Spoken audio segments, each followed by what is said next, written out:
Hi hello అండి. Important of first aid ఛానల్కి welcome.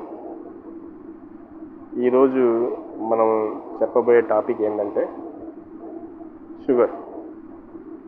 దీనినే మధుమేహము అంటారు.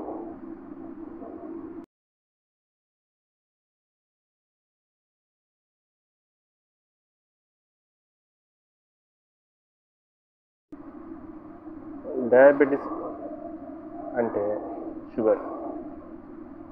ఇది మన బంధువుల్లో కానీ మన తెలిసిన వాళ్ళలో కానీ మన ఇళ్లలో కానీ దీని గురించి చాలాసార్లు విని ఉంటాం. వరల్డ్ హెల్త్ ఆర్గనైజేషన్ ప్రపంచ జనాభా లెక్కల ప్రకారం 2025 జనవరి 1వ తేదీ నాటికి 8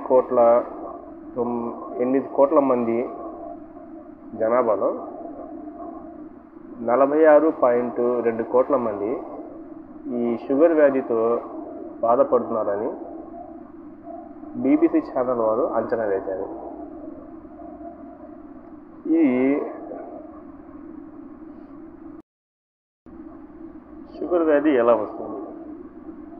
మనం ఏదైనా ఆహారం తిన్నప్పుడు ఆహారంలో ఉండే కార్బోహైడ్రేట్స్ అంటే పిండి పదార్థాలు అనేవి గ్లూకోజ్గా విచ్ఛిన్నమవుతాయి. గ్లూకోజ్ అంటే మన బ్లడ్లో ఉండే ఒక రకమైన షుగర్. అవి గ్లూకోజ్గా మారినప్పుడు అవి మన రక్తంలో కలవదు. రక్తం ఈ గ్లూకోజ్ని శరీరంలోని అన్ని కణాలకు తీసుకువెళ్తుంది. అప్పుడు ఈ గ్లూకోజు ఆ కణాలలోకి వెళ్ళి సెల్ రిలేషన్ జరిగి మనకి ఎనర్జీ వస్తుంది.